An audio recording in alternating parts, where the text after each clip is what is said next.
Yeah, man, I feel it in my bones. I feel it in my bones, man. And, I just had to drop this. This is y'all fault. This is y'all fault. This is y'all fault. I'm over here getting ready for President John, and y'all keep sending me this dragon drop. Let her how I stew what it do, man. Everyone send a prayer, man, for the the Stewart family, man. Jay Stew and his wonderful wife Camellia. They're in labor, so I've been speaking to him, man, since the early morning, man, and just really, really, really excited for this addition to the family, and just send that prayer, send that aha, man. You know what I'm saying, for the quick recovery and the pure water, of their transition here, man, as a family. So this is a tribal thing. That's just what it is, you know what I mean? Vibe up, tribe up. If it ain't about Jay, it ain't about shit. You already know. How I Stu, yeah, man. Jay Stu keeps sending me this dragon drop, man. AD, man. Uno, everybody keep dropping this drop. Isaac keep dropping this drop. Y'all keep dropping this drop, man. I'm just dropping it, man. So I'm just going to drop what y'all been dropping. We'll try to get it in, it might be 2 parts, man, because you got to really kick back with this, because this is a wave that gets pretty incredible if you allow it to. If you allow it to, but if you're a Christian, a lot of people, a lot of us still got that spell in us, man. We still got that spell because of images and this English translations and all that stuff. Look, man, you really got to get out the mind of a hijack, man. You really got to see it for what it is. I don't know, man. Let's surf the wave. I'm sure a lot of stuff is fake, and then you might have a real deal, and that's when you say hijack or nah. Hijack or nah. What's the real, man? So, like any crystal, you can put your intention on it one way or another way. Again, we don't speak dragon. We don't speak English. We never say the word dragon. So we're talking about the intention or the meaning that's deeper than the word dragon. We're talking fire, water, ether, and the earth. You're talking all of these things combined into one, one being, one existence. And this is what we're calling this dragon energy. Because what else do you know is a combination of fire, water. A lot of dragons live in the water, or, go to sleep in the water, or, they were born in the water, different things. You got your marine dragons, the ones that just live in the water full time. When you start digging on this, then you start digging in the script, and you start digging on the Leviathan, and that's where you're going to get on this drop from my sister, Larissa Freeman, dropping that drop, surfing the wave. Peace to the battle family, surfing the wave. Y'all get all that Thai battle poetry dropping. Y'all get that Thai battle poetry dropping all the time on the site. And I love the CJ battle, man, who truly is an inspiration to me. This is my inspiration, man. This young brother is amazing. So the family's awesome, man. Chris Battle is holding it down. Just a wonderful, wonderful union, that we get to witness together. Let's get into this dragon drop, man. Don't get too head heavy. We're about to get in President John and enjoy every step of this, because this is our redemption season. Don't get too head heavy. Just surf the wave, and we'll get to it. Let's go. From a dragon caught by a fisherman to dragons caught on camera flying. Today on Apex TV, we take a look at the top 5 dragon sightings that have been caught on tape. Before we get into the video, be sure to subscribe to Apex TV and leave a comment on this video saying, "I subscribed." We will personally respond to your comment. Also, enter our giveaway by clicking the link in the description. Now, let's get into the video. Number 5. This footage was taken by a man during a trip to Asia. In the video, a long dragon-like creature is seen swimming in the shallow river. The unknown creature is white and appears to have arms and legs. It uses its arms in the video to grab onto nearby rocks while swimming down the river. This mysterious creature fits the description of the Chinese dragon seen in Asian mythology. Maybe dragons are more than just a myth. Alright, so that was the marine dragon. That's just living in the water. Number 4. This large dragon was supposedly spotted in the United States. The exact location remains unknown. Some people think it depicts nothing but a bat. However, the creature is much too large to be a bat. The most logical conclusion is that it simply depicts the result of video editing. But in the end, its authenticity is up for you to decide. Be sure to leave your thoughts in the comments below. Is it play? There you go. Today we take a look at photographs that claim to show a real-life dragon that was caught by a fisherman. The location of this dragon sighting was in Inner Mongolia, and the photos taken by the fisherman who supposedly caught the dragon were published on an online Asian news. Now that looked like the never-ending story, dude, man. So when you go back to that drop for the never-ending story, man, that's supposed to represent a flying dragon. Looking just like this. So they actually had it, you know. Now this one looks to have hair on it or something almost, you know what I'm saying? So that's when I think about the feathered serpent and all this stuff that we keep hearing, feathered or you know, it's a dragon that has feathers. Let's go. This website. The article says that the strange creature was caught on June 18th of 2014 in a large freshwater lake. The name of the fisherman himself literally means dragon when translated to English.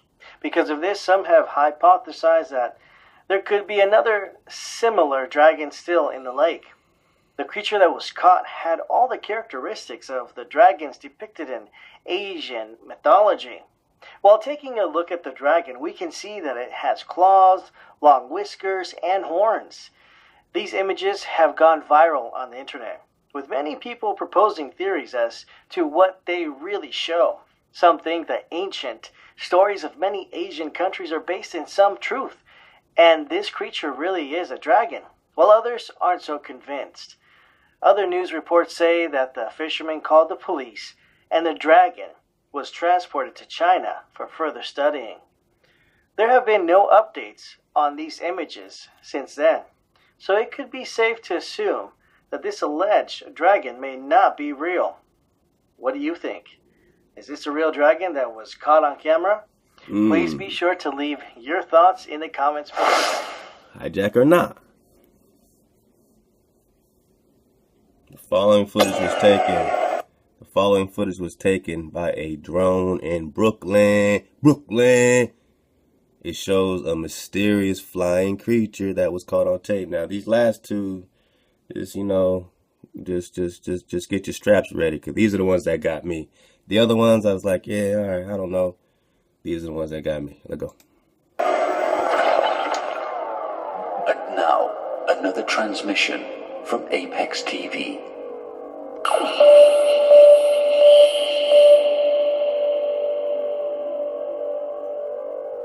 Did you see it? Let's take another look. Look at that right hand side. Make sure you can see it. There we go.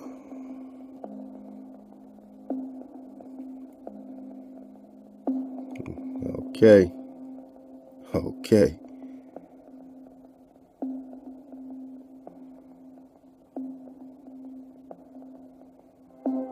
So that's drone footage in Brooklyn. I'm just trying to say. See, the white man called these devils. Oh, these are the devils. That's because they were trying to kill them. These are the gatekeepers. Protecting the gates, the vortexes, the dragon lines. The gatekeepers. That's all we're talking about. Now, where they've been hiding, of course they're in hiding because, you know what I'm saying, imagine your dragons just flying around all the time. They'll be getting shot down by nuclear holocaust, man. So, you know, they gotta lie low. Now, I got a theory.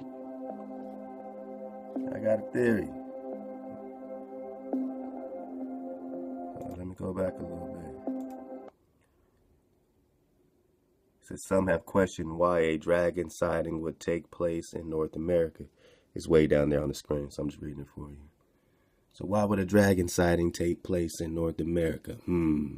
Is this the land of the fiery flying dragons? The people that represent this fire, water, and ether, and earth, and a dragon counterpart? Hey man, if every nigga had a dragon, would it be game over? Yes or no? If every nigga had a dragon, or 2 or 3, would it be a wrap? Yes or no? So I think it's worth surfing if we're talking freedom. If we're talking freedom, I think it's worth surfing away. So why would there be dragons in America? For the Ame'ricans.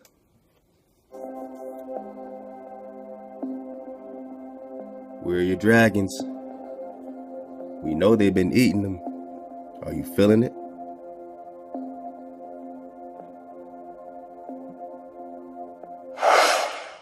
Number 1. Today, we're going to be taking a look at footage of a giant, mysterious flying creature that was caught on tape by a man in China.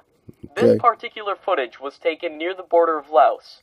The man initially thought the creature was a bird, but upon zooming in, he discovered that it bared amazing resemblance to either a pterodactyl or a dragon. Is this mysterious creature a dragon? A dragon. So, hey, he said, man, this is either a pterodactyl or a dragon. He didn't even give it no other bat, nothing. He said, either this is a dinosaur, and we're going to get into, a little bit of that dinosaur-dragon connection, you know what I'm saying? And, it was a war going on. The dragons were fighting the dinosaurs, man. Man, let me tell you something, man. All right, man. Love to AD, man. He think I love dinosaurs, man. I'm just trying to say, man, these people have been splashing and dicing giant creatures for a long time, whatever we call them. The giant creatures. Now we're going to get into these giant creatures like Leviathan. Love to my sister Larissa Freeman. But let's get the rest. Hijack or not? I see an authentic flying creature, and the only question the cat that caught this in China said is it a pterodactyl or a dragon? Or dragon? Getting caught on tape? What do you think? Here is the full, unedited footage. Dragon or pterodactyl?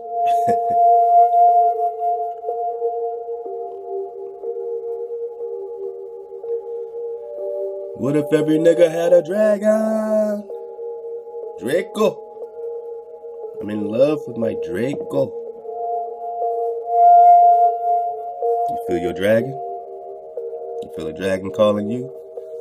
You feel a connection? It's a hell of a weapon, yo. You willing to throw that away? Because the theory's too crazy. Is it too crazy for you? Now, we take a look Is at it this too crazy video for you? in slow motion. Is it too crazy for you? Look, man. You've seen crazier things than fire-breathing, six-limbed, graceful. Look, man, this is a misunderstood creation right here.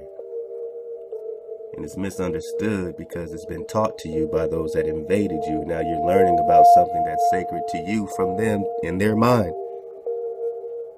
They write about it in Revelations, a red dragon. Well, hey, there's good dragons and bad dragons. So shit, I can't defend every dragon. I'm just saying that there's another essence that we're missing. And I think there's a weapon that we're missing. So what do you think? Is this a real-life pterodactyl?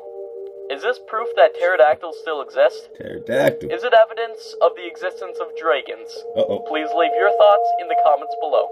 Thank you. All right, man. Now we take a look at some honorable mentions. All right, he's going to get some honorable mentions in, but you get the rest of that.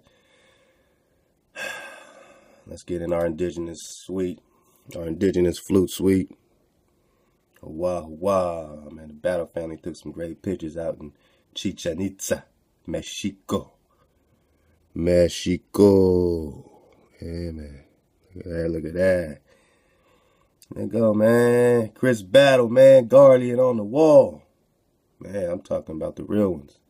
I'm talking about reality right here, man.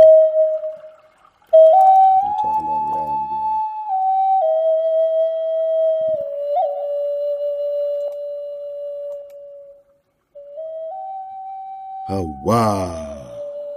Hawa. Existence. Love the Hawa stew, man. Nurturing that real seed. Ahab to camellia. We love our mothers. We love our mothers. We're just talking about our mothers. We can't talk about our mothers.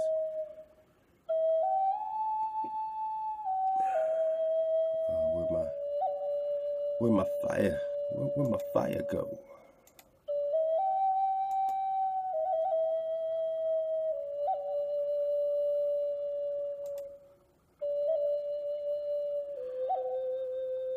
Oh yeah. Yeah, how I Stu dropped this on me, man. And again, man, we can't talk about our mothers, we can't talk about our fathers.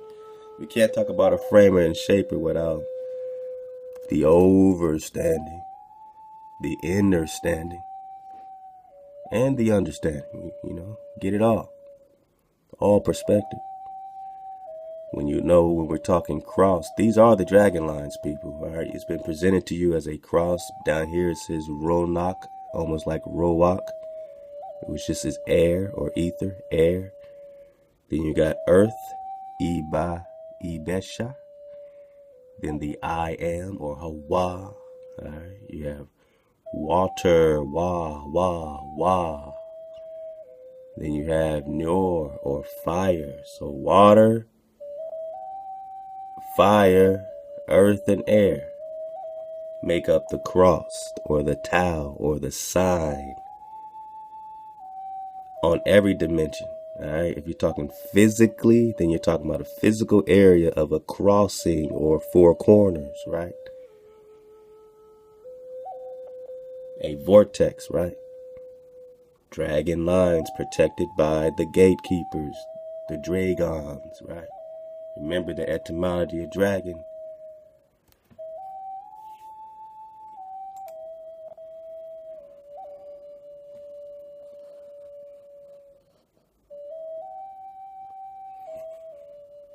I'm good. Make sure we're good. If you good, I'm good. I just want to make sure you're great, though. That makes me happy. Hop to the tribe. Dragon, early 13th century. From the French dragon, you got the Draco, huge serpent, all right? That's what we're given, right? All right, that's the Latin, Greek. Then you get serpent, giant sea fish. Now that's when my sister Larissa got to her noodle got to curling. And she said giant sea fish. And she went into the script, man, and actually pulled up one of these sacred text joints, man, which have a lot of drop in them. And I'm gonna leave this link and I'm gonna read some of this. I might get as much as possible, if I do a two-parter on this thing right quick. Because it's really, really, really dope when we get into our framer and shaper.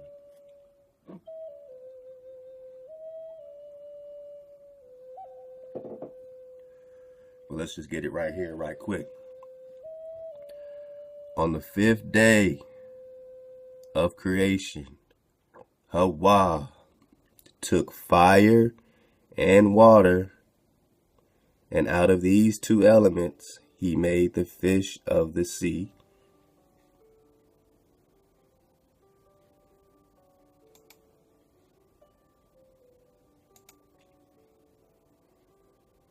He made the fish of the sea. The animals in the water are much more numerous than those on land. So out of fire and water, he made the fish. Now, this is what I'm saying. The dragon is everything. The dragon is everything. Now, the fish is made out of fire and water. All right, let's get deep. Let's go. And out of these two elements, he made the fish of the sea. The animals in the water are much more numerous than those on land. For every species on land, except only the weasel, there is a corresponding species in the water. Wow, so for every species on land, there's a corresponding species in the water. The counterpart is in the water. That's your above below thing, right? Except the weasel. And besides, there are many found only in the water. So everything on land has a counterpart in the water except the weasel. But in the water, there's species that don't have any counterpart on land. The ruler over the sea animal is Leviathan. All right, so you heard this before in the script, right? Leviathan. Now, this is the 5th day. So this is the order of creation. This text right here is called the creation of the world. The first things created. All right. So, you know what I mean? It's going to give you some behind the scenes drop. First day, second day, third day in a way that you never got it before. I'm going to get back to that first day. But let me finish this right quick, though, on the 5th day. All right, so it's the 5th day. So the ruler over the sea animals is Leviathan. With all the other fish, he was made on the 5th day. Originally, he was created male and female like all other animals. But when it appeared that a pair of these monsters might annihilate the whole earth with their united strength, Hawa killed the female. So enormous is Leviathan that to quench his thirst he needs all the water that flows from the Jordan into the sea. So now you see, if there was a pair of them, that's just to quench his thirst one time. He needs all the water that flows from the Jordan into the sea just to quench his thirst. I mean, just go there right quick, surf the wave. His food consists of the fish which go between his jaws on their own accord. When he is hungry, a hot breath blows from his nostrils, and it makes the waters of the great sea seething hot, formidable though behemoth. The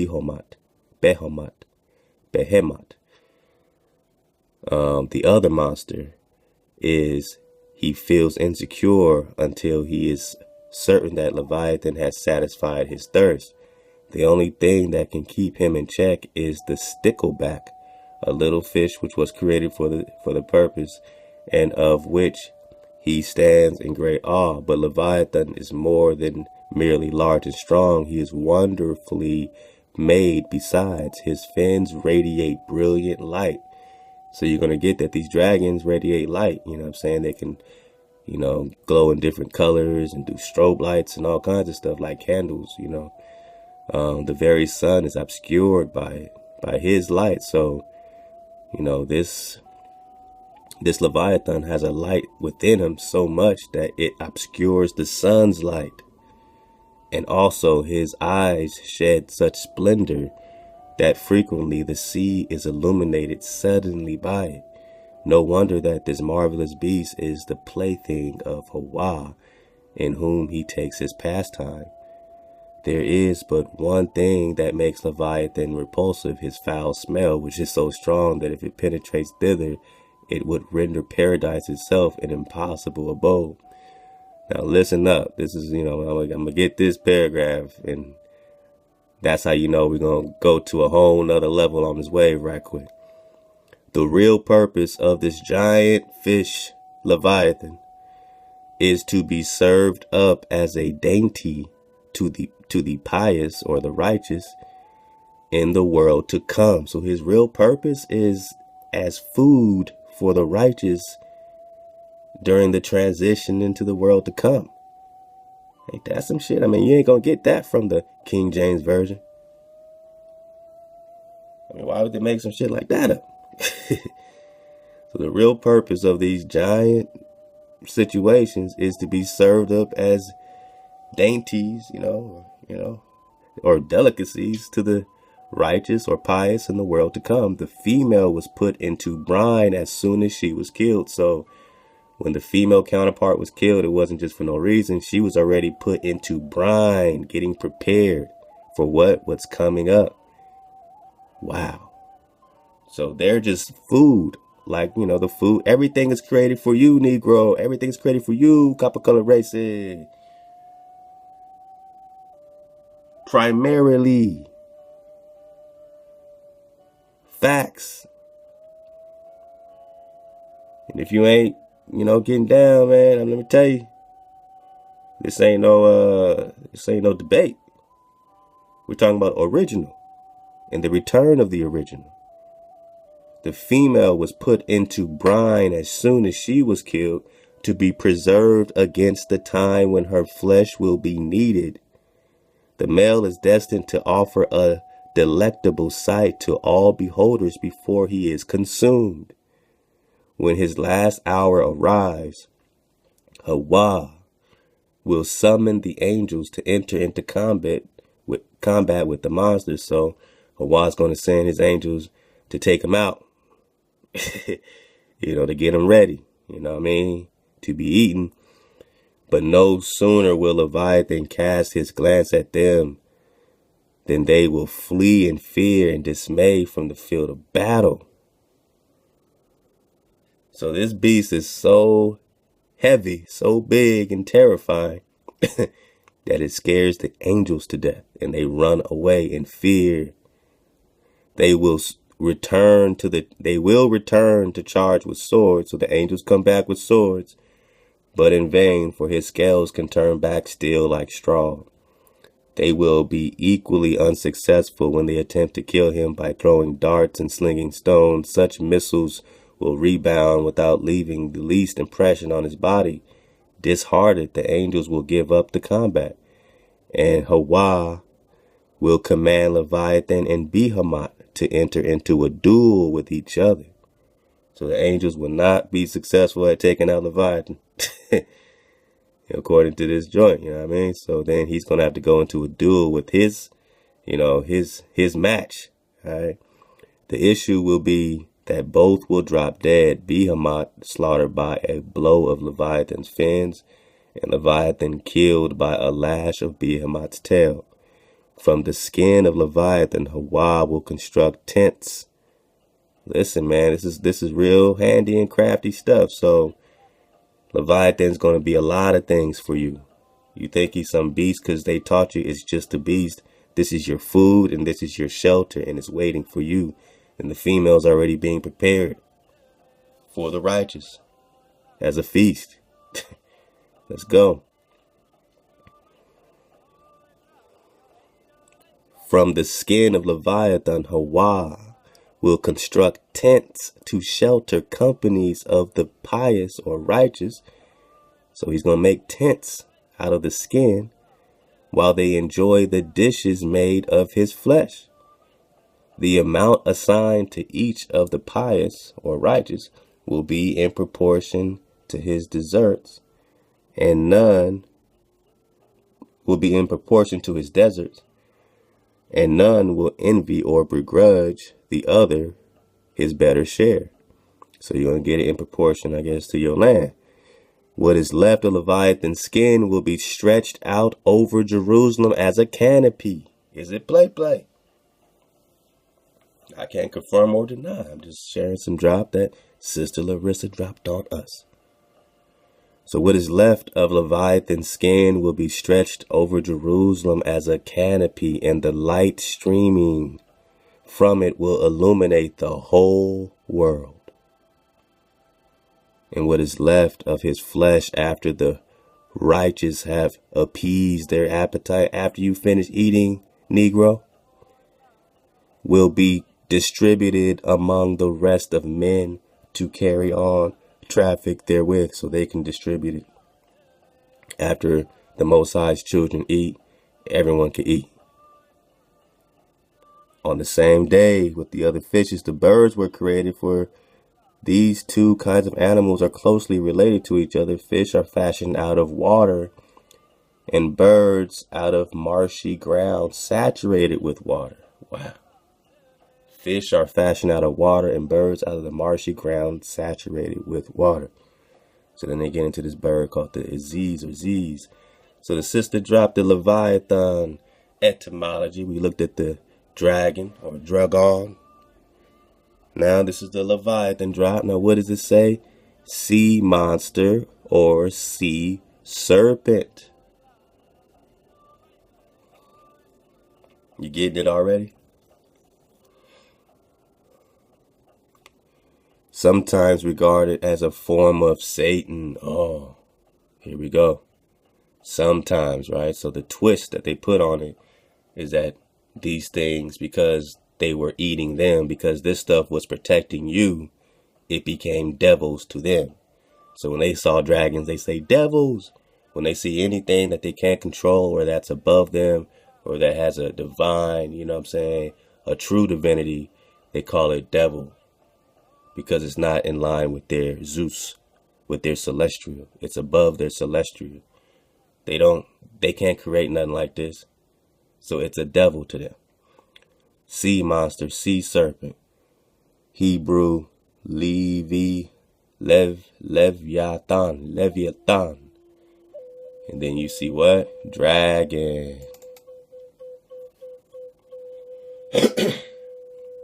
Okay.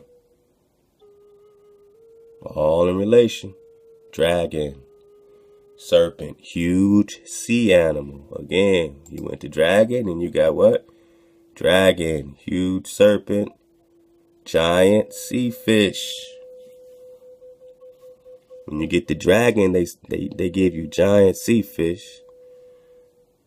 But the true drop of it all is that the true etymology of the breakdown of what we're talking about is right here. Strong aorist stem of Dirkgestai, to see clearly, to see clearly, to see, I see, I see, I exist, I see clearly. When you see clearly, you exist, because now you're present and you have perspective. Now you exist. Now you got the drop. You see clearly. You're surfing the wave. Dragon, to see clearly. Dragon, to see clearly. Dragon, to see. The one with the glance. The one with the glance. The glow. They said deadly glance because they're afraid of it. The one with the glance, the sight, the one that sees. You are the dragon, the one that sees. You are the last dragon, the one that sees. You are the remnant, the one that sees clearly. Now, keep that in mind, because we will be coming back to this.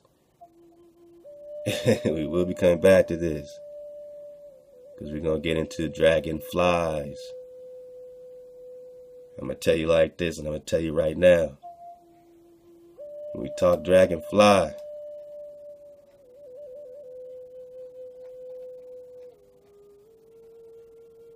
it's the Dragonfly website. The website of dragonflies, man. When you talk dragonfly, man, we're going to get into it, man. But, dragons are the only animals, from what this one documentary is breaking down, that has 6 limbs. Everything else has 2 arms, 2 legs. Even birds have their 2 wings and 2 legs. Dragons have 4, arms and legs, and they have their wings. That's 6 limbs. And you look at this, we look at some pictures of dragonflies. They got the same setup, 6 limbs. And there seems to be a connection between dragons and dragonflies. They don't buzz around, flapping their wings like hummingbirds at 600 or 800 times a minute. They only flap their wings 30 times a minute. So they're graceful. They're supremely graceful, like dragons. They got their eyes. 80% of their actual brain energy is going into their eyesight. They have eyes that see 360 degrees. So even when they're flying away from you, they're looking at you. 360 degree sight. Dragons have 360 degree sight. Dragonflies have 360 degree sight. Dragon, to see clearly. To see. You think it's a coincidence that both dragons and dragonflies have 6 limbs, and a dragonfly,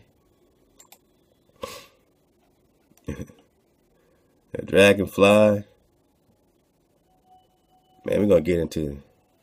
They're brilliant when you really look at it. They only fly, for a short period, and that's the time that they're, connecting. That's the time that they're rejoicing that they finally get to fly. They represent change and transcending.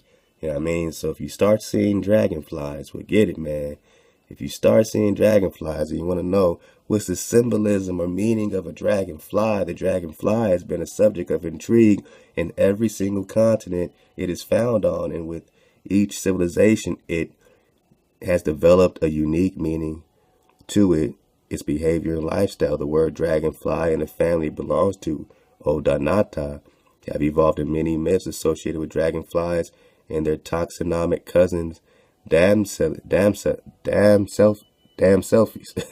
The word dragonfly has its source in the myth that dragonflies were once dragons. What? The word dragonfly has its source in the myth or reality that dragonflies were once dragons. And I said, Negro, where are your dragons? Are they the dragonflies flying around you? Keeping a low profile so they don't get shot down by a Air Force missile? That would be pretty much a cold little one too, man. If you start seeing dragonflies, my nigga, they might be your dragon, my nigga. Laying low, just trying to connect with you again, before it goes down. You know what I'm saying? If you start seeing dragonflies, they try to relate it to, oh, it's just change and good things. Or is it all about you? Because it seems to be pointing right at you. The word dragonfly has its source in the myth that dragonflies were once dragons. All right, hold on to that. Where's your dragons, man? I mean, are they in the caves? Or is the essence of your dragon being translated in this dragonfly? And if you connect to your dragonfly, will you be connecting to your dragon? I mean, I'm just surfing the wave because I really want to know where my dragons are. We might have more than one, So love to the sister Larissa who dropped this Leviathan on us. You know what I'm saying? We just talking Leviathan, man. We talking Leviathan. I'm gonna get back to this first day. I'm actually gonna do it on our dismount. I want to get into some stuff right quick. But when you get the drop, remember we're just talking about the dragon lines: fire, air, earth, and water. Remember, the fish were created out of the water and the fire only. But the dragon is the water, the fire, the air, and the earth. And the dragonfly represents a transcending,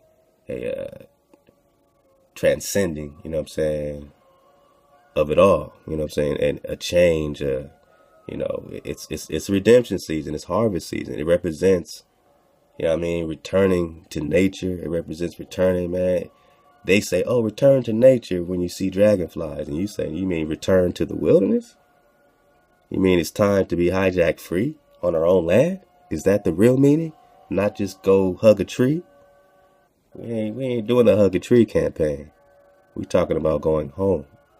We're talking about a real change, a real, transcending. We're going to another octave, another thing. Keep surfing the wave, man. Let's get into a documentary. You know what I mean? Again, this might be a two-parter. I want to kind of surf the wave with a couple docs. I'll bounce around a little bit, me. And we'll get it as we get it. We'll get it as we get it.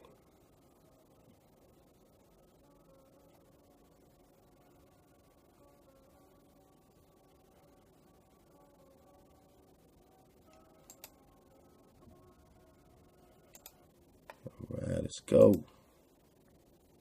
So these are flying dinosaurs or dragons in Papua New Guinea. These people are searching for dragons in Papua New Guinea. Let's see a little bit of this.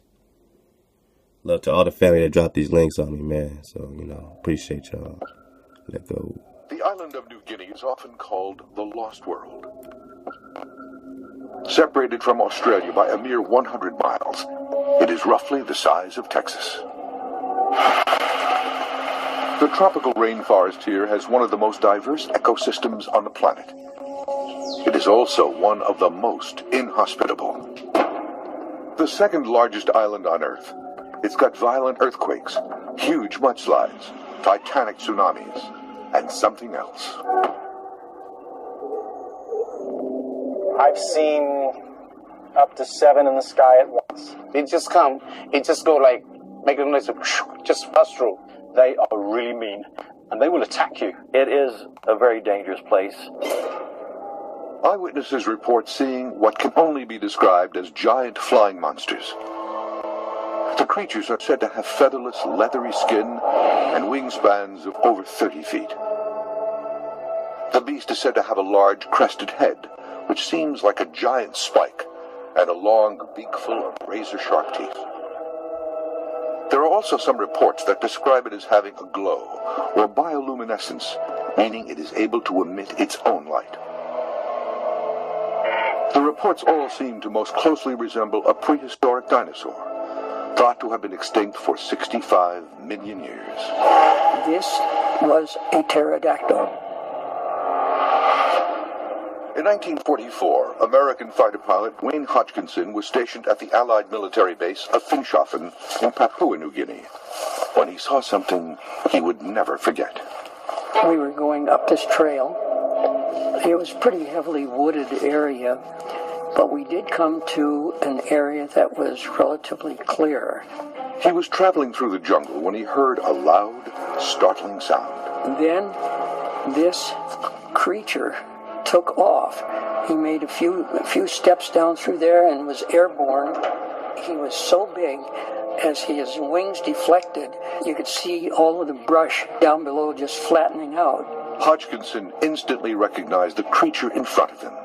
And I was just absolutely astonished at that time because this was a pterodactyl. It had a long snout on it and a long appendage coming out the back of his head and great big wings. There have been dozens of similar reports in the last 65 years. All seem to match the same description.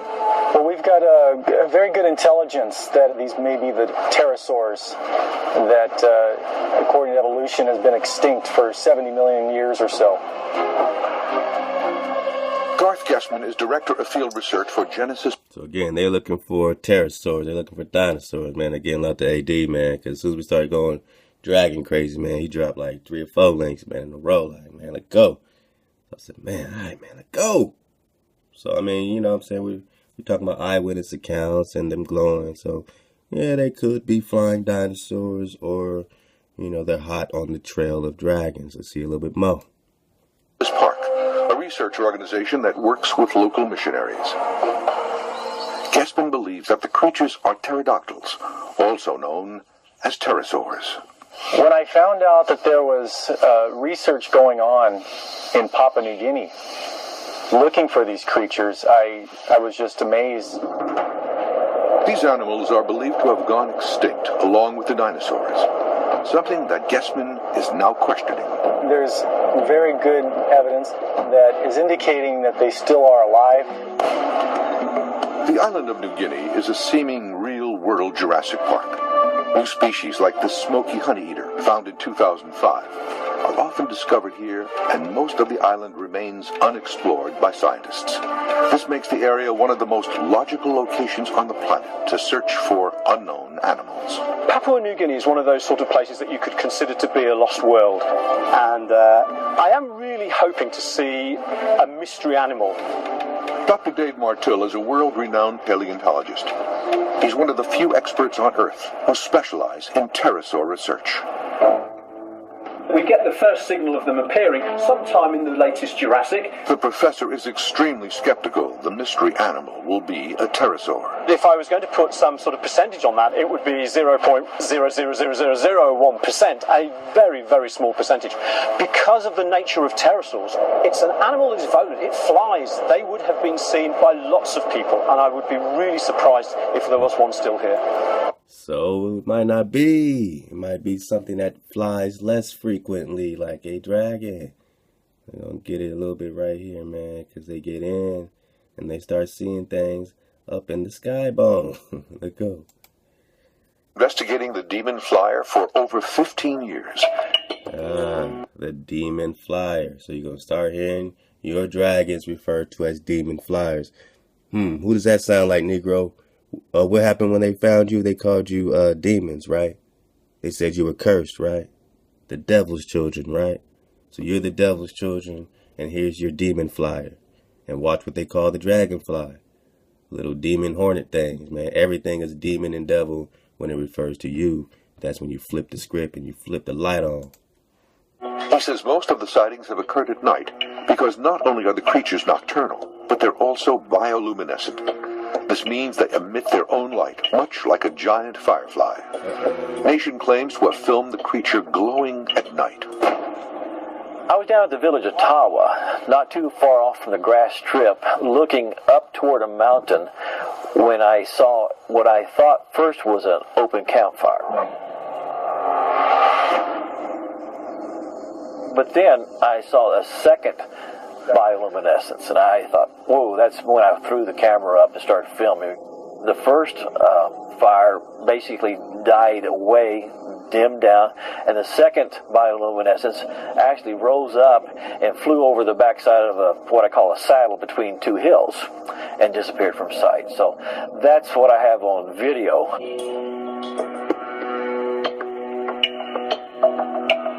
This video seems to show two small lights in an otherwise pitch black night. I was really amazed because the descriptions I had heard for 12 years were so accurate. When they say bright light, they meant bright light. This thing actually generated enough bioluminescence that it was many candle powers. The Monster Quest science team is testing the footage with video and... Now remember him talking about the Leviathan. I mean, not him, but, we're reading about the Leviathan being stretched out like a canopy and it giving light. It giving light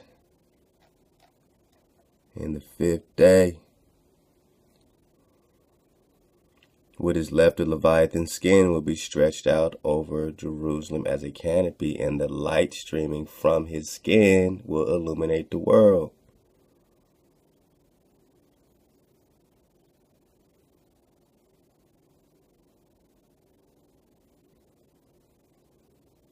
What else did it have about his skin and the sun? Yeah.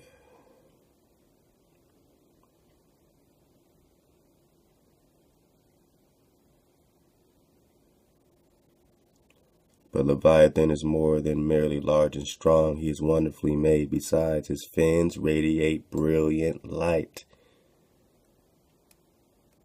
Leviathan, sea monster.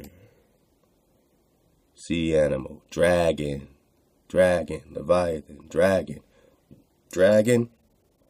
giant sea fish, to see clearly, the one that sees, the one with the glance. Alright, so they're going to go on their dinosaur. I just kind of want to show you that this is a real active thing. Alright, now I want to jump into, one of these abstract hijacks, you know what I'm saying? But she's going to be talking about, one of these new age, situations. But she's going to be talking about the dragon energy, and we can get some babies out of that. And let's see what we can, get, man. Jonathan Hebrew Prince dropping that drop. Let's go. Go get that Jerusalem drop, man. Jerusalem just dropped some wonderful drop. Getting on that September 23rd, man. And the month of Elul, I believe it's called, man, and he's just telling you what time it is, man. So dig on Jerusalem in real time so you can know what time it is and how to be the most prepared, man. You know what I'm saying? Your situation, gotta put the creator first, gotta, really be in the frequency right now, man. And it ain't no fear, it's just frequency, man. Where we at? Where's my dragon drop? Did I pass it? Oh, I gotta go back. Got to go back. Yeah, man, we drop a lot around here, man. I try to, drop a whole complete page damn near every day, at least 20 drops, man. So, you know, we're pretty much filtering what's left of YouTube, man. You know what I'm saying? All the drop that's dropping that, you know what I'm saying, we can gather in one place. We try to do that so that we can kind of be a drop YouTube over here as we transition over here, you know, to kind of give a bridge, man. Kind of be a bridge, man. So, let's go, man. Let's go.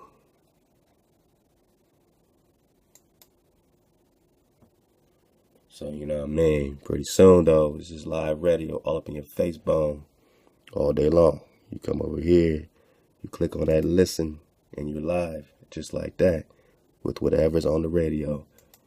Whatever's on the radio.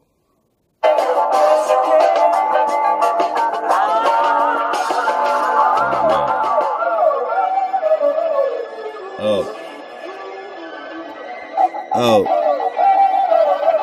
Drop radio, man. We live, man. Let go. That's all you get. That's all you get, man. Let's drop radio. If you want to get in there, man. You know what I mean? Teachings of the Dragonfly. Oh, we're going to get that. We're going to get that. We're going to get that. It's a lot of dragon drop. I told you, man. Oh, yeah, there you go. That's the Jerusalem drop. Elul, time of the harvest, Feast of Trumpets, and the September 23rd sign in heaven. Get that drop in real time. That's all you got to know. You know what I'm saying? That's all you got to know.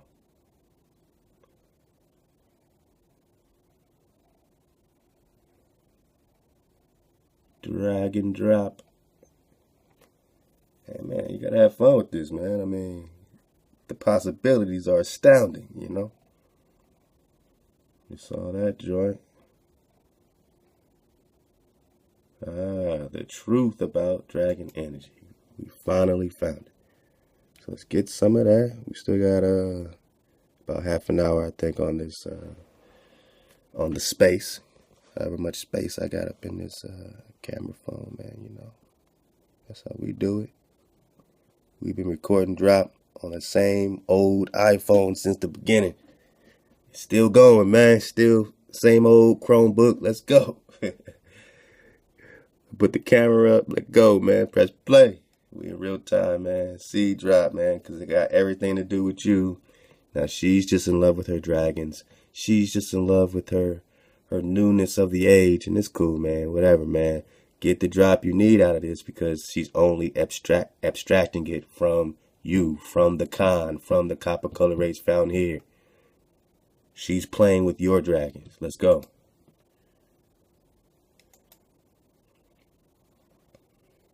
Dragon energy.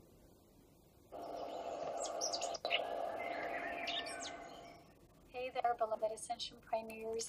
I found a new corner in my room, so isn't it amazing? Sometimes we have the same sacred space. I know, man. She sounds real like Canadian or something, man. But just dig on it, man. I guarantee you will get some drop out of this. But we just find something new, like a different aspect of it. So this is really interesting. So I found this space where I have all my crystal wands, where I have all my special crystal thingies, and I put a blanket, and it feels really cozy. So I was reading something about dragons from the Imperial Dragon Oracle, and it just really, some of the things really resonated. And as you might know, I already made a video about dragons and merging as one, not just connecting, but also merging with the dragon energy. And this also deals with us reconnecting back with the dragon ley lines of Mother Earth. And this journey began for me when I found this sacred soul. So when she says it has, you know, she talks and she kind of mumbles it out, so you have to really catch it, because she's talking about reconnecting with Mother Earth and reconnecting with the dragon ley lines. Hear it again, because who's protecting the dragon ley lines? We're just talking the cross. Fire, water, ether, and your land. Listen to what she says about reconnecting with the dragon lines. Connecting, but also merging with the dragon energy. And this also deals with us reconnecting back with the dragon ley lines of Mother Earth. And this journey began. How do you reconnect back to your ley lines or dragon lines, my people? You go home to your mountains, which are trees, and that's why we bought land. That's why we encourage you and your fam to tribe up and do the same thing. You know what I mean? When you piece up, you can do it, man. You can make it happen, even if it's 1 acre or a half an acre. Man, when's the last time a hurricane hit Utah? When's the last time an earthquake hit Utah? Any natural disaster other than what the Creator had, rock there with the water disappearing a long time ago. So there seems to be sacred space. And you have to wisen up. Open the market up. Connect back to your dragon lines. For me, when I found this sacred soul stone, I don't know if you would even see it, but it has a head of a dragon.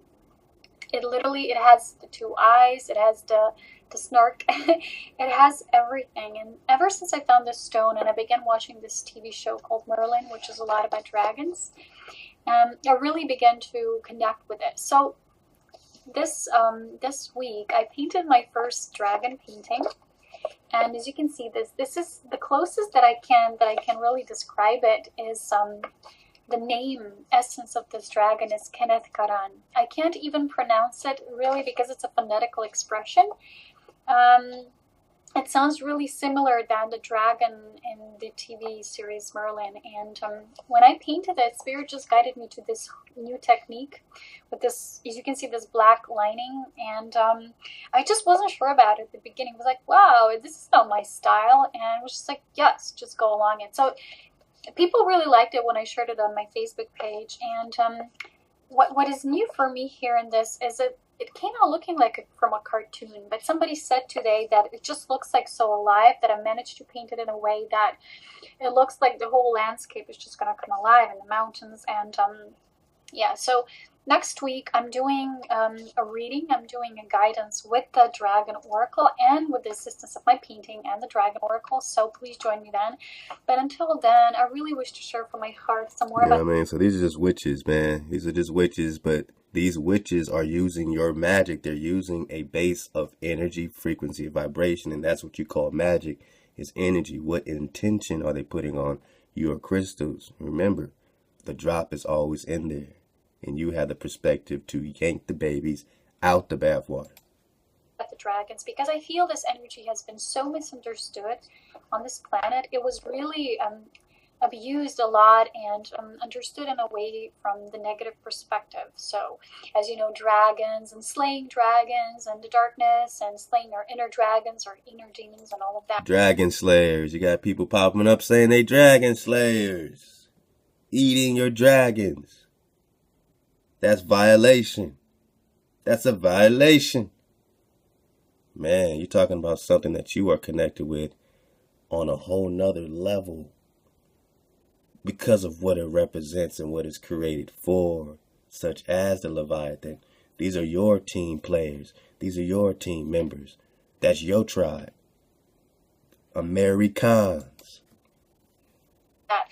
But in truth, as you know, everything, like it shared in the show, Marilyn, magic is neutral. It's how you use it that, it either becomes in light or in darkness.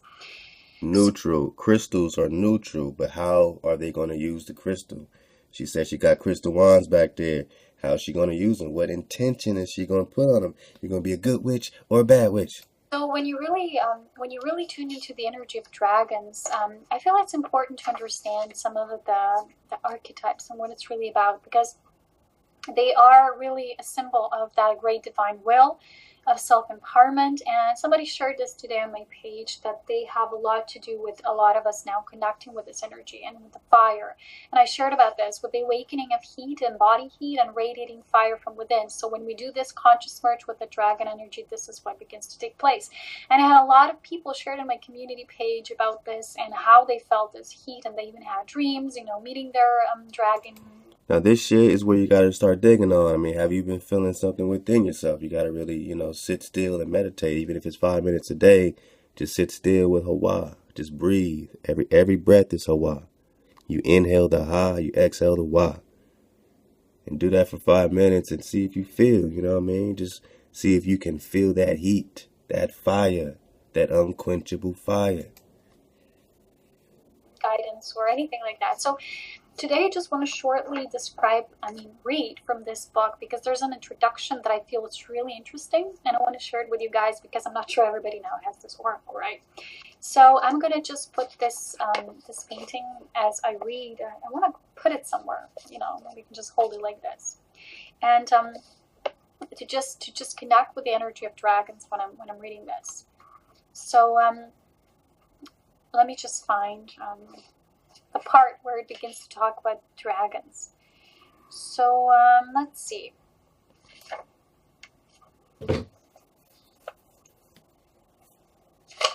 It's about our spirit journey, the beginning. Okay, there it is. Now let me begin.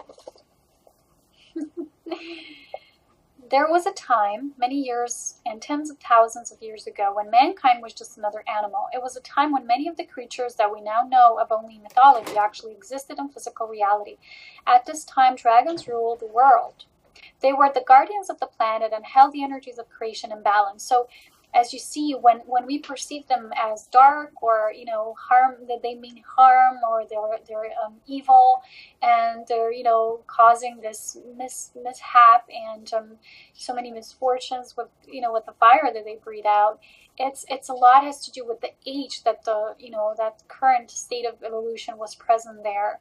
So if the age was very dark, that's how they actually, dragons are very neutral because they're creatures of magic, and just like magic is, it's neutral. So if they were abused or they were misunderstood properly, that's how we interpret it then. So in these dark ages, that's how they were seen. So they kind of describe them as creatures of evil intent, malicious intent. So it says that and mainly with Christianity, because they don't even, I mean, they might say dragon here and there, you know, when they refer to Lucifer and all that, and you know, whatever, but that's, they're writing English words that the Creator did not speak. So when you're reading Revelations and it says dragon, did the Creator translate it to dragon to represent Lucifer? Is Lucifer a dragon of a different intention? When the snake in the Garden of Eden, you know what I'm saying, was sentenced to have to crawl around on his belly, did it mean that he couldn't fly no more? As a dragon? Good dragons, bad dragons. Good crystals, bad crystals. But when you're speaking English, you got to take a step back and not take everything literal that's been translated for you by the sorcerers, by King James and them, or any translator, really. You know what I'm saying? You got to get to the root of it all. And know we're talking about energy, frequency, vibration, fire, water, air, land, which is represented in this essence. So when these are the guardians, these are the gatekeepers.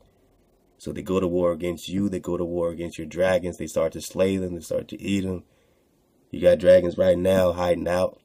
You got dragons that are dragonflies. Let's go.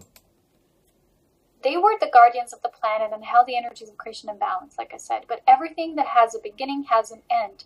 The time came for the reign of the dragons to cease.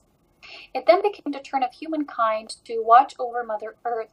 As a parting gift, the dragons gave humans the knowledge of the power of fire. So this is what we're awakening. Now, doesn't this sound like sometimes they're talking literally dragons and sometimes they're talking about the dragon people? Listen to what she says again, but now just think of it in terms of you. You are the dragon. Put yourself in the story she's about to say. Listen up. End.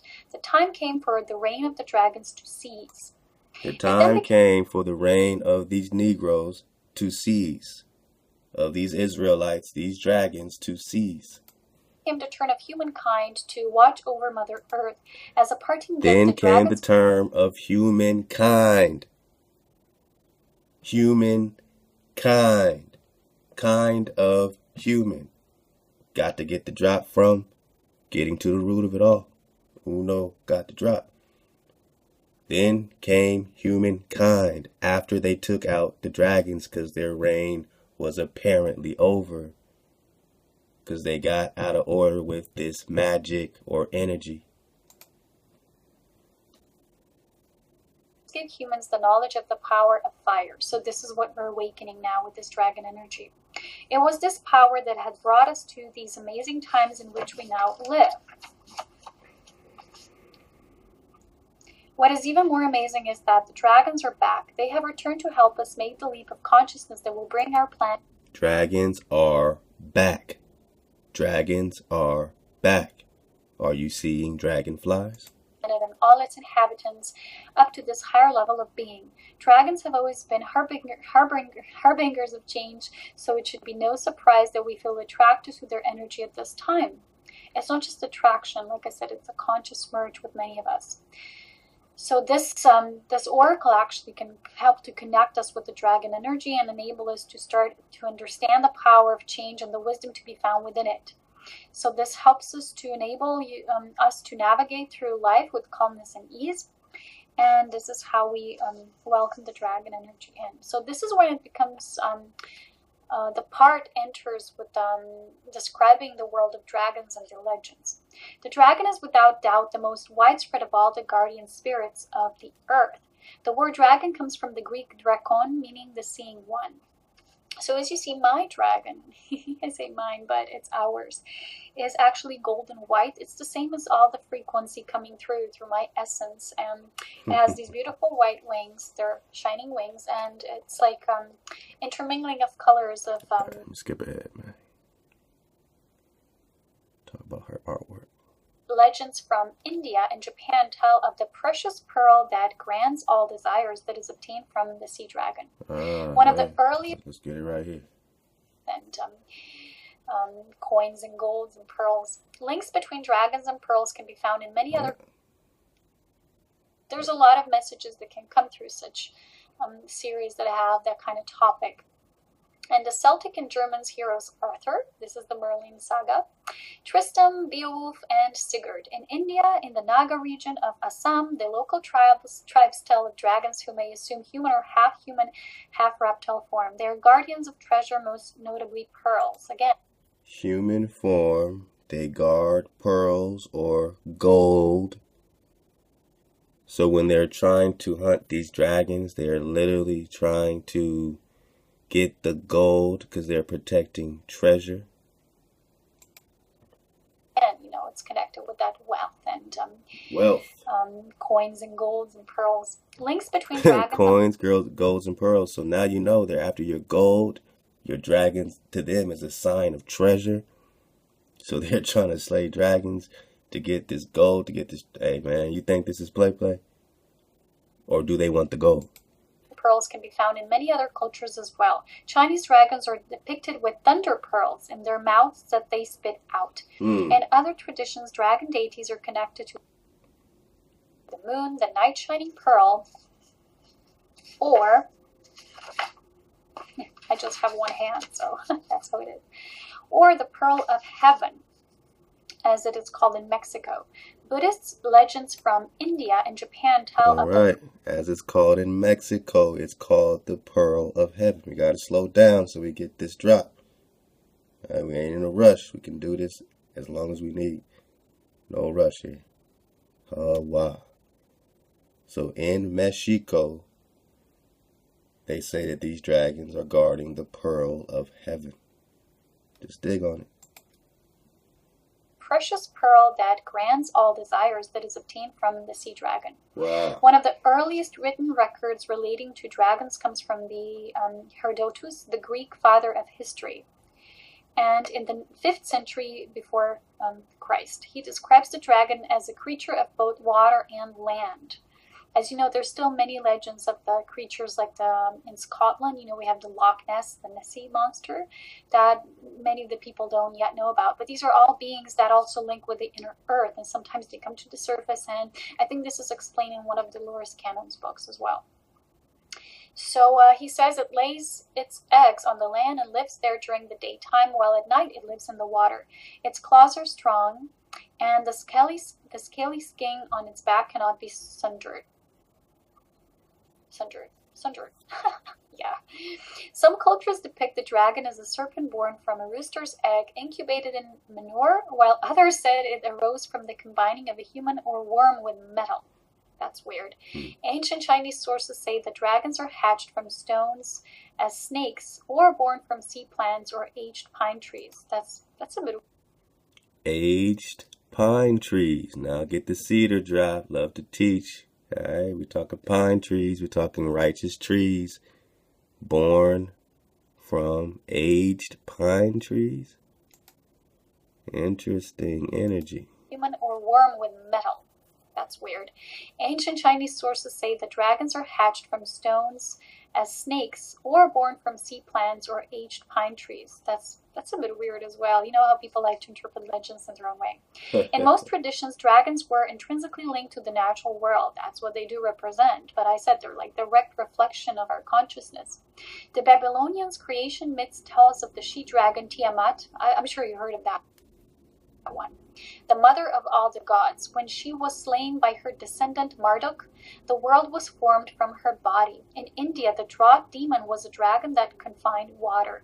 It was slain by the Vedic god Indra with a thunderbolt, bringing about the annual rainy season. So you see, sometimes they're depicted as, helping for the greater good, for the collective, with their gifts. Notice whether it's Murdoch or in the Hindu situation, they're always being slain or hunted by these fallen angels. The fallen angels are hunting your dragons.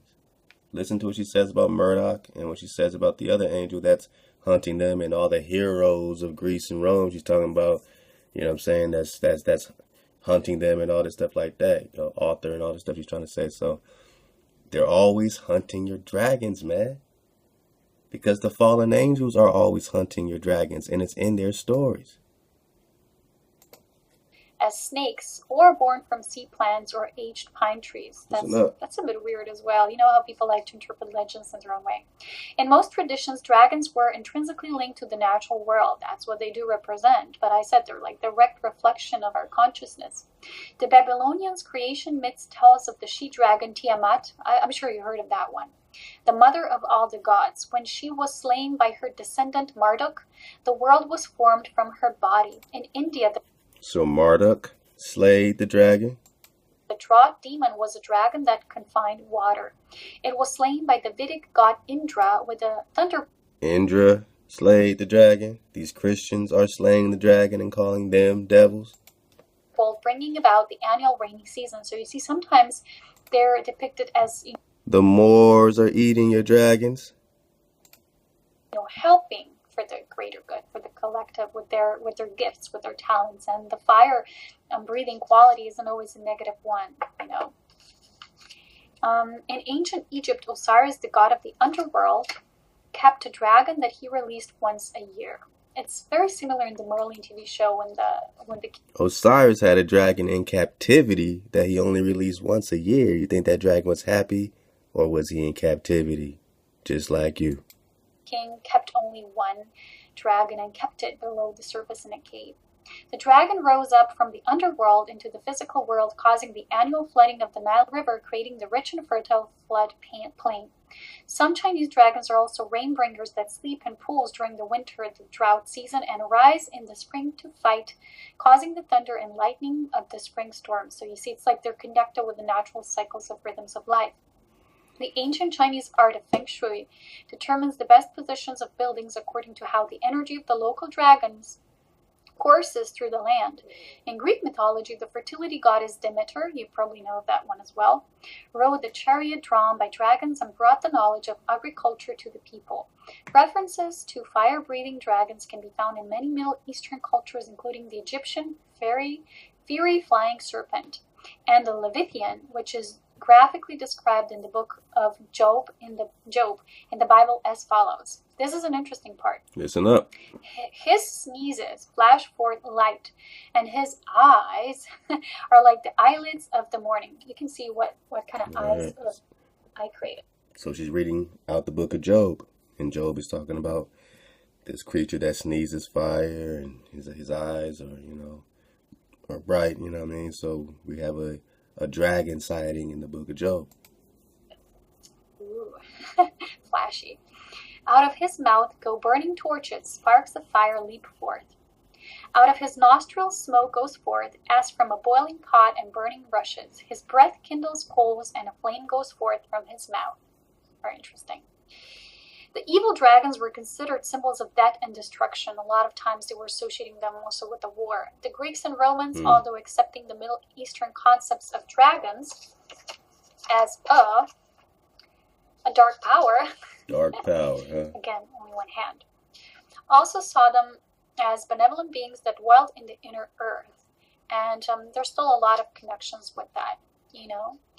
However, over time, the idea of dragons as evil became dominant, especially when the church, that's the interesting part. The church, here he When the is. church, Train's never late. where lost that part? Where is it? Come on. Where the church decided to link dragons to sin and paganism. Whoa. It's very much the same. We're just talking about when the church decided to get down now. When you get into the New Testament, when we broke down the whole Pesos, and again we say, who wrote the Book of Revelations? Who wrote the Book of Revelations? Who did it? Who did it? Oh man, it's not enough to say somebody.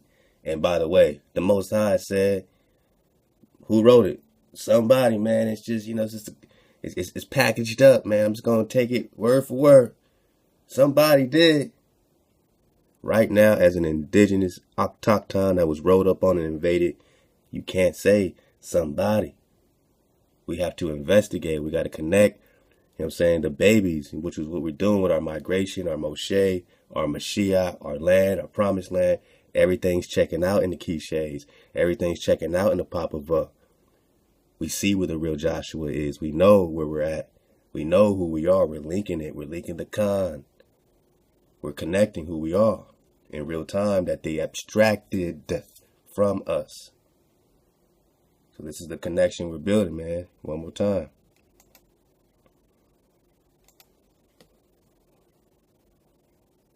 A lot of connections with that, you know. However, over time, the idea of dragons as evil became dominant, especially when the church, that's the interesting part. When the church, where lost that part? Where is it? Where the church decided to link dragons to sin and paganism.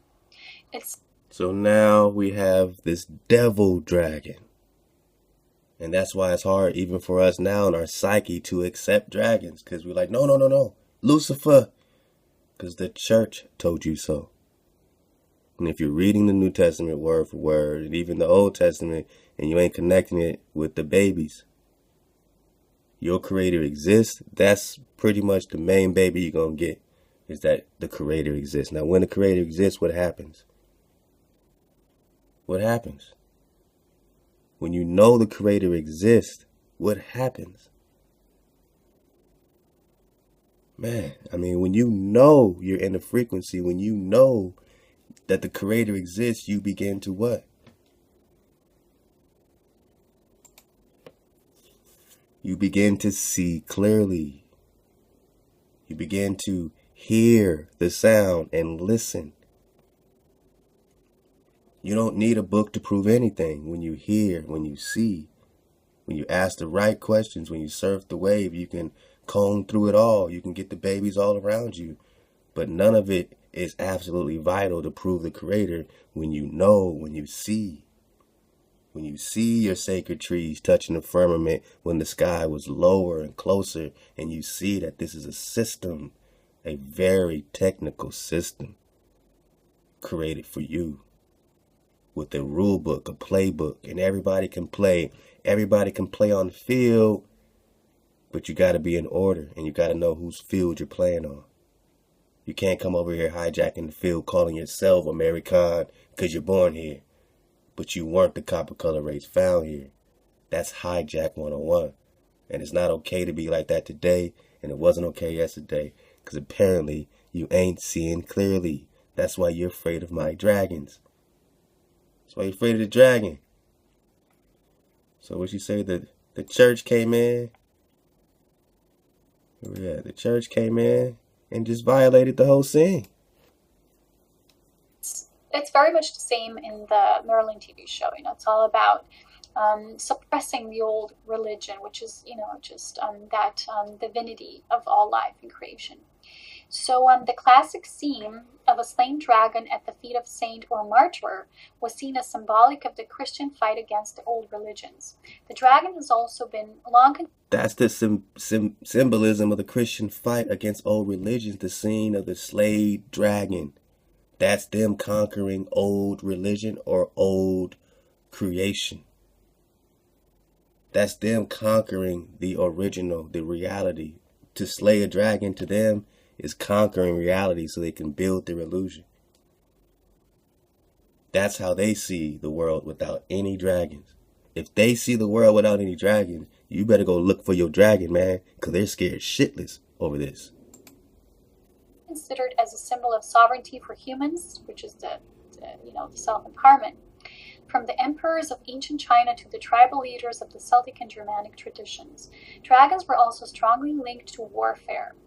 In Homer's Iliad, King Agamemnon has on his shield a blue three-headed serpent. Likewise, the Vikings painted dragons on their shields and carved dragons' heads on the prows of their ships. Up until the Norman conquest in 1066, the dragon was the chief royal insignia war. So it is said by some that this tradition dates back to the times of Uther Pendragon in the TV show. It's interesting. The father of King Arthur. Even today, the Prince of Wales has a dragon as his symbol. So although many people might dismiss dragons as mere figments of their imagination, the truth is that they're still powerful symbols in many lands. So, like I said, there's many connotations, many myths. There's more here, also the Celtic mythology, but I think you can find this online. I don't want to make this too long. I just wanted to read all good, man. Part from that. It's all good. We appreciate your drop, and we're gonna take that. We just talking dragons. We just talking seeing clearly, to see, and speaking of to see again, we got that this dragonfly drop.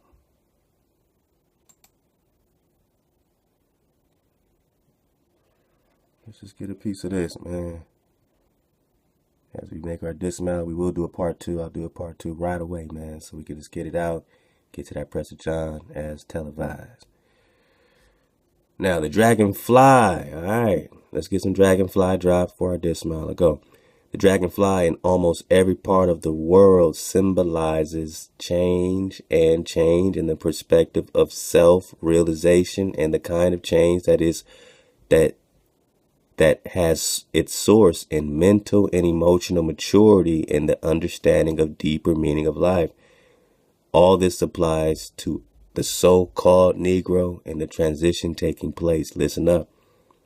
The traditional association of dragonflies with water also gives rise to the meaning to this amazing insect. The dragonfly's scurrying flight across water represents an act of going beyond what's on the surface and looking into deeper implications and aspects of life. The dragonfly's agile flight and its ability to move in all six directions exude a sense of power and poise, something that comes only with age and maturity. The dragonfly can move at an amazing 45 miles per hour. Are these your dragons? They're traveling 45 miles per hour. Are these your dragons? Hover like a helicopter, fly backwards like a hummingbird, fly straight up, down, on either side. What is mind-blowing is the fact that it can do this while flapping its wings a mere 30 times a minute. Only 30 times a minute, while mosquitoes and houseflies need to flap their wings 600 to 1,000 times a minute, respectively. So instead of 1,000, they only flap them 30 times gracefully.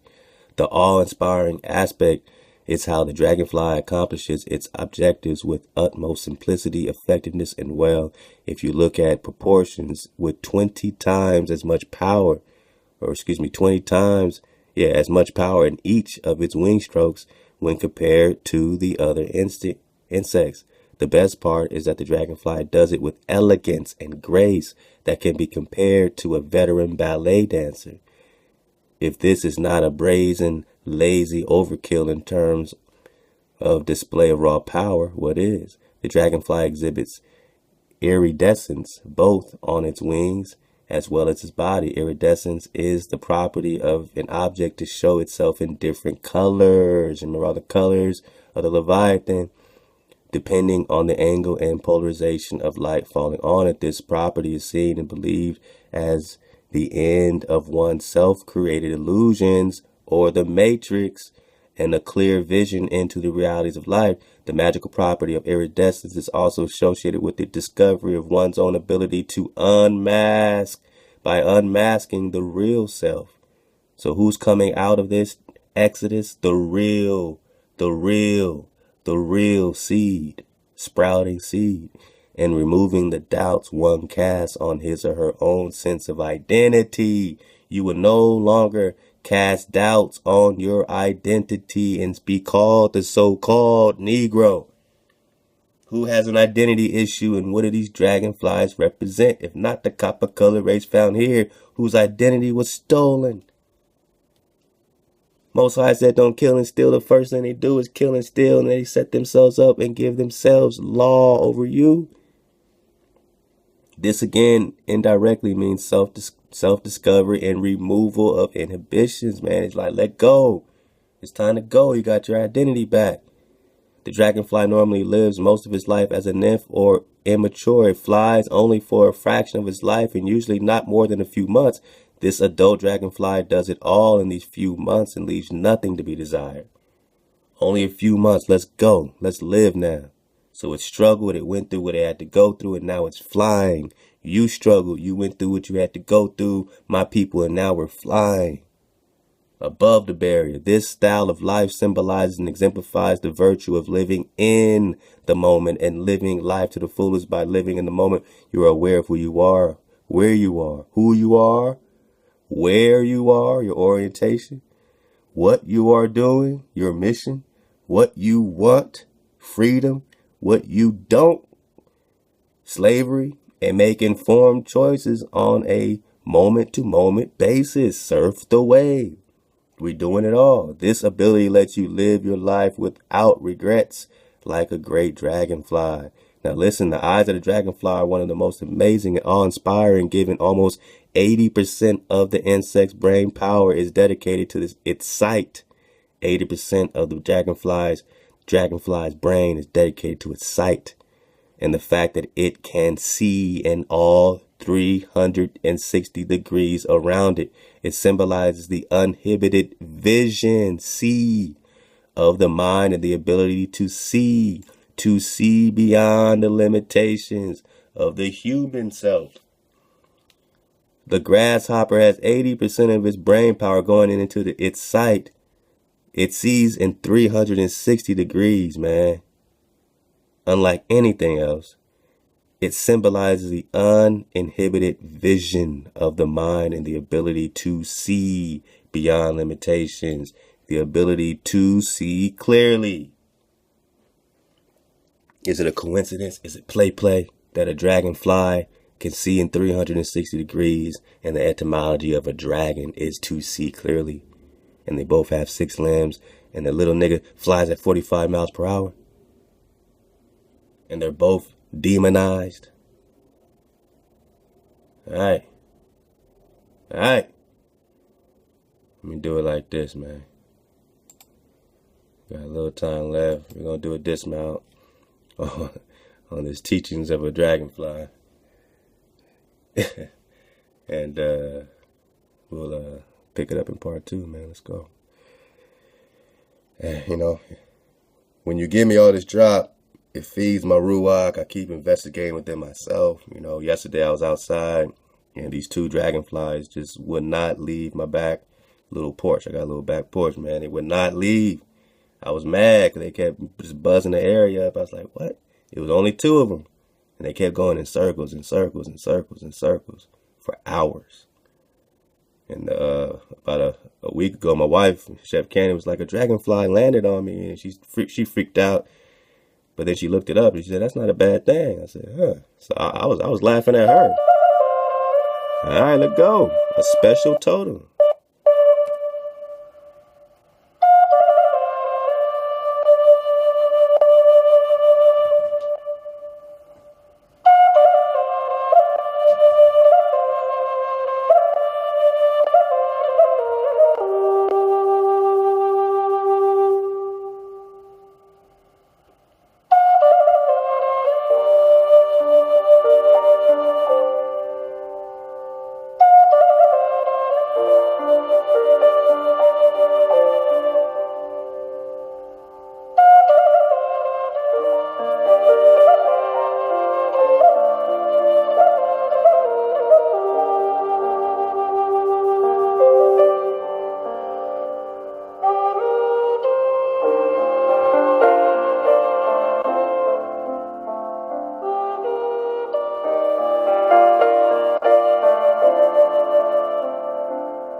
Transform.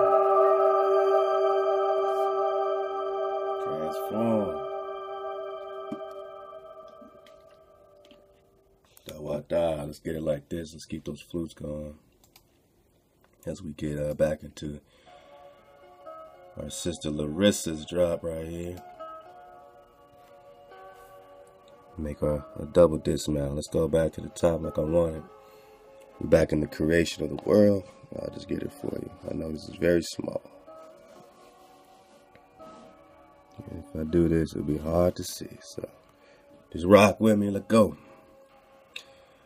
All right. In the beginning, 2,000 years before the heaven and the earth, 7 things were created. The Torah, written with black fire on white fire. You ever hear anything like that before? Just surf the wave. All right, so we have 7 things that are created. The Torah, the law, written with black fire on white fire, and lying in the lap of Hawa, the divine throne, erected in the heaven, which later was over the heads of the Hayot, paradise,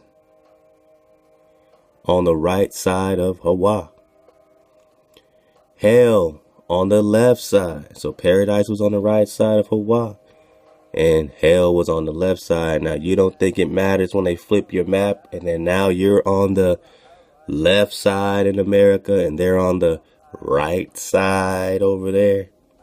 But when you flip the map accurately, you're on the what? You're on the right side, and they're on the hell side. They're in hell.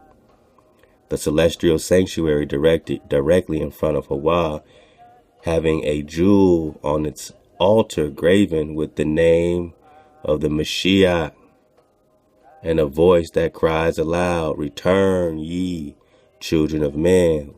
We're talking about the Mashiach. We're talking about Hawa Shua. We're talking about Joshua. We're talking about Cuzco, leading you to your promised land. Returning. This is the Joshua that they don't want to see. Jesus, they ain't afraid of Jesus because Jesus never... You don't have a record of Jesus scrapping with anybody. But Joshua, now he's what they would call a god of war. He slices and dices. So what Joshua do you think they're afraid of? Their Jesus or your Joshua, Hawa Shua. When Hawa resolved upon the creation of the world, he took counsel with the Torah. Her advice was this. So we're talking of feminine energy. Are we talking framer and shaper? I believe so. So now we see in this sacred text, the Torah referred to as her, which is what? Wisdom, which is your mother. So the Torah is your mother. The law is your mother, which is why wisdom does not rock with you when you're outside of her law.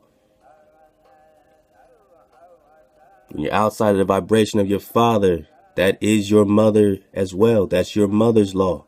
It's your father's law and your mother's law. And your father is taking counsel with his woman, with his Torah, his law, his vibration. Her advice was this: O Hawa, a king without an army and without courtiers and attendants hardly deserves the name of a king, for none is nigh, none is near, none is nigh to express the homage due to him. The answer pleased Hawa exceedingly. Thus did he teach all earthly kings by his divine example to undertake naught without first consulting advisors. So his advisor was his woman, was his Torah. And he told the kings to have advisors. The advice of the Torah was given with some reservations. She was skeptical, your mother was skeptical about the value of an earthly world on account of the sinfulness of men who would be sure to disregard her precepts. But Hawa dispelled her doubts. He told her that repentance had been created long before and sinners would have the opportunity of mending their ways. Besides, the temple service would be invested with atoning power, and paradise and hell were intended to do duty as reward and punishment.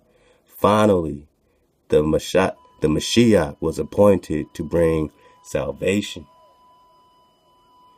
which would put an end to all sinfulness. And we know Isaiah 43, I am your only Savior. So the Mashiach is just, we're talking a messenger, a Moses, a Joshua, bringing you what? Salvation, which is doing what? Saving you and bringing you to your promised land. Nor in this world inhabited by man, the first of things earthly created by Hawa, he made several worlds before ours, but he destroyed them all because he was pleased with none until he created ours. But even this last world would have been no permanence if Hawa had executed his original plan of ruling it according to the principle of strict justice.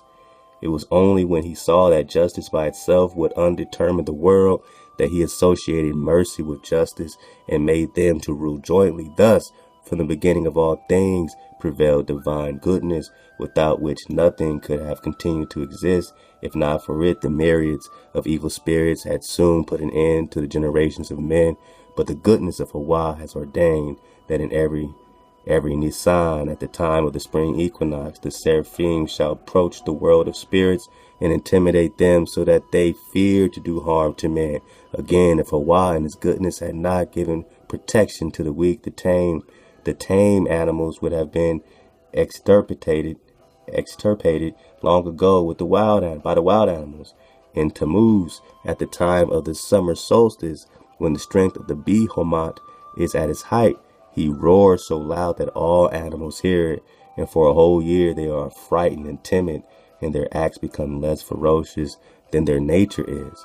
Again, in Tishri, at the time of the autumnal equinox, the great bird Ziz flaps his wings and utters his cry so that the birds of the prey and the eagles and the vultures blench, and they fear to swoop down upon the others and annihilate them from their greed. And again, were it not for the goodness of Hawa, the vast number of big fish had quickly put an end to the little ones. But at the time of the winter solstice, in the month of Tibet, the sea grows restless, for then Leviathan sprouts up water, and the big fish become uneasy. They restrain their appetite, and the little ones escape their rapacity. Finally, the goodness of Hawa manifests itself in the preservation of his people, Israel.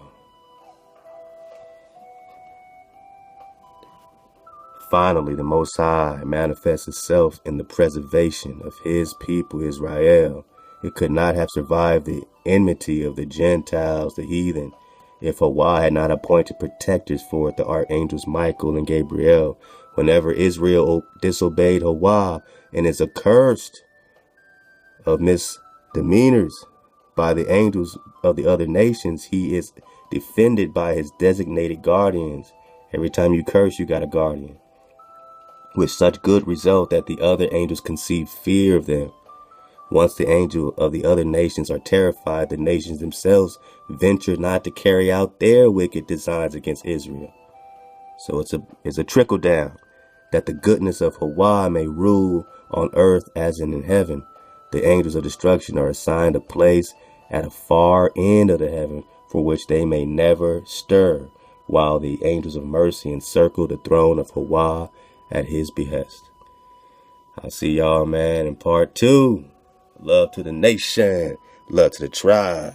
Stay up, suit up, and choose up at all times.